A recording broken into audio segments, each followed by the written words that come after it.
राजस्थान की वीरान और खामोश पहाड़ियों के बीच एक ऐसा किला मौजूद है जिसका नाम सुनते ही लोगों की रूह आज भी कांप उठती है। आज के इस विश्लेषण में हम भारत के सबसे रहस्यमयी और डरावने माने जाने वाले स्थान भानगढ़ के किले के राज से पर्दा उठाएंगे।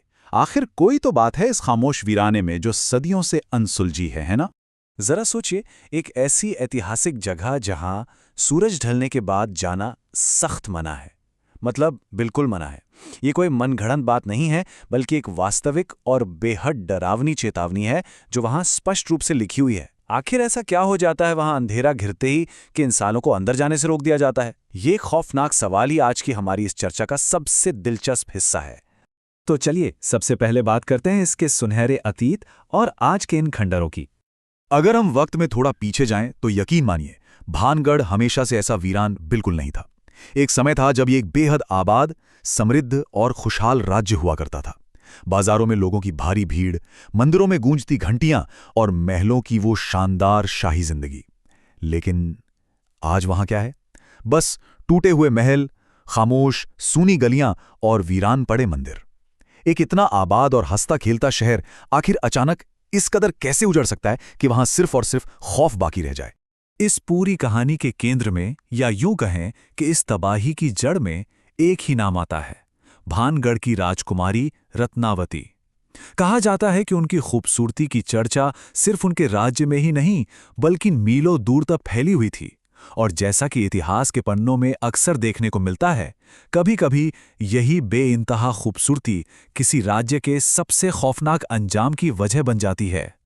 और यहीं से एंट्री होती है इस कहानी के सबसे खतरनाक किरदार की, यानी एक तांत्रिक के जुनून की। अब जिस किरदार की हम बात कर रहे हैं उसका नाम था सिंघिया। देखिए, सिंघिया कोई आम इंसान बिल्कुल नहीं था। वो काले जादू में पूरी तरह से माहिर एक तांत्रिक था और उसे राजकुमारी रत्नावती से एक खतरनाक हद तक जुनून हो गया था। उसकी जिद इस कदर बढ़ चुकी थी कि वो राजकुमारी को किसी भी कीमत पर हासिल करने के लिए सच में किसी भी हद तक जाने को तैयार था। अब देखिए कि घटनाक्रम कैसे तेजी से बदलता है। इस तांत्रिक ने एक चाल चली। उसने राजकुमारी के इत्र पर, यानी उनके परफ्यूम पर काला जादू कर दिया ताकि वो उसके वश में आ जाए। लेकिन राजकुमारी रत्नावती बहुत चतुर थीं। उन्होंने इस चाल को तुरंत भांप लिया और उस इत्र की सच्चाई जानकर उसे एक भारी पत्थर पर दे मारा। अब जादू का असर देखिए। इत्र के प्रभाव से वो भारी भरकम पत्थर सीधा तांत्रिक की तरफ लुढ़क पड़ा और उसे पूरी तरह कुचल दिया। लेकिन मौत के उस आखिरी पल में सिंघिया चुप नहीं रहा। अपनी आखिरी सांस लेते हुए सिंघिया ने अपने खून और काले जादू से एक ऐसा श्राप दिया जिसकी गूंज शायद आज भी भानगढ़ की हवाओं में महसूस की जाती है। उसने कहा, यह राज्य जल्द ही पूरी तरह तबाह हो जाएगा और यहां कभी कोई शांति से नहीं रह पाएगा। जरा सोचिए, एक तांत्रिक के ये आखिरी शब्द कितने खौफनाक रहे होंगे। और फिर शुरू हुआ भानगढ़ का असली और खौफनाक पतन। हैरानी की बात तो यह है कि उस तांत्रिक के श्राप के कुछ ही समय बाद भानगढ़ में हालात सचमुच बिगड़ने लगे। रातों रात सब कुछ बदल गया। एक बहुत ही भयानक युद्ध छिड़ गया और इस खूनी जंग में हजारों लोग बेरहमी से मारे गए।